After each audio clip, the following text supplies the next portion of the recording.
प्रिय छात्रों, आज हम हिंदी के काव्य खंड में पहला अध्याय साखी और पदावली का अध्ययन करेंगे, जिसके कवि कबीर दास जी हैं। तो आइए सबसे पहले हम लोग कबीर दास के जीवन के विषय में जान लेते हैं कि कबीर दास जी का जन्म काशी में सन 1398 ईस्वी के आसपास हुआ था। नीमा और नीरू नामक जुलाहा दंपति ने इनका पालन पोषण किया था। ये बचपन से ही धार्मिक प्रवृत्ति के थे।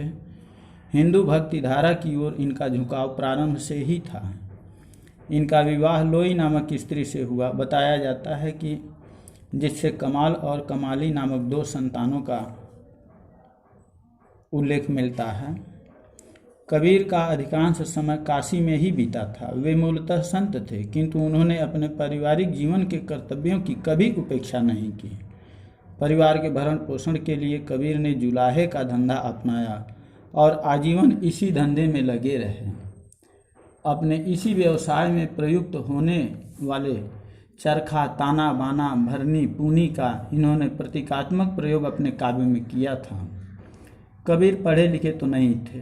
उन्होंने स्वयं मसी कागज छुयो नहीं, कलम गही नहीं हाथ कहकर इस तथ्य की पुष्टि की है।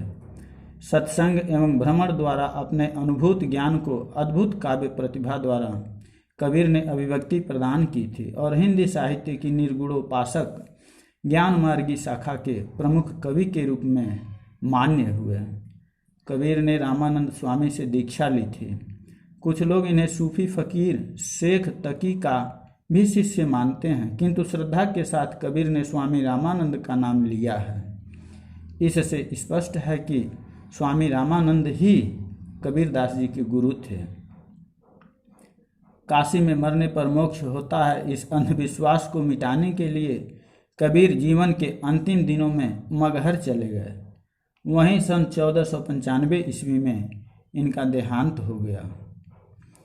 इनकी रचनाएं इस प्रकार से हैं कि पढ़े लिखे न होने के कारण कबीर ने स्वयं कुछ नहीं लिखा है। इनके शिष्यों द्वारा ही इनकी रचनाओं का संकलन मिलता है। इनके शिष्य धर्मदास ने इनकी रचनाओं का संकलन बीजक नामक ग्रंथ में किया है, जिसके 3 खंड हैं। पहला साखी, दूसरा शबद, तीसरा रामायणी। कबीर दास की काव्यगत विशेषताएं इस प्रकार से हैं। पहला भाव पक्ष में है। कबीर हिंदी साहित्य की निर्गुण भक्ति शाखा के सर्वश्रेष्ठ ज्ञान मार्गी संत हैं, जिन्होंने जीवन के अद्भुत सत्यों को साहस और निर्भीकता पूर्वक अपनी सीधी सादी भाषा में सर्वप्रथम रखने का प्रयास किया है।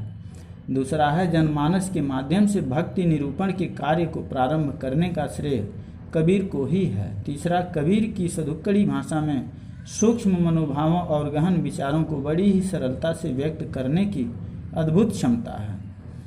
कबीर स्वभाव से संत, परिस्थिति से समाज सुधारक और विवस्था से कवि थे। दूसरा कला पक्ष में है, तो इसमें भाषा शैली है। कबीर की भाषा पंचमेल या खिचड़ी है। इसमें हिंदी के अतिरिक्त पंजाबी, राजस्थानी, भोजपुरी, बुंदेलखंडी आदि भाषाओं के शब्द भी आ गए हैं। कबीर बहुश्रुत संत थे। अतः सत्संग और भ्रमण के कारण इनकी भाषा का यह रूप सामने आया है। कबीर की शैली पर उनके व्यक्तित्व का प्रभाव है।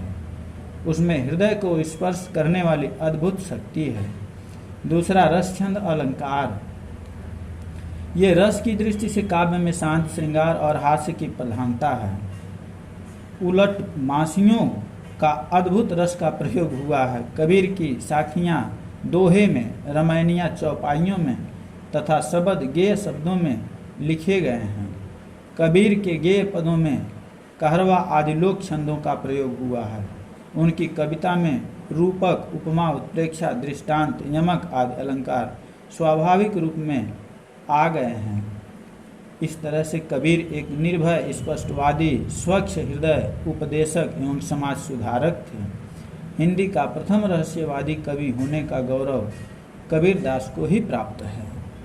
इसके बाद हम लोग आगे इनकी रचना को पढ़ेंगे, साखी और दोहा पदावली को। बस आज के लिए इतना ही है।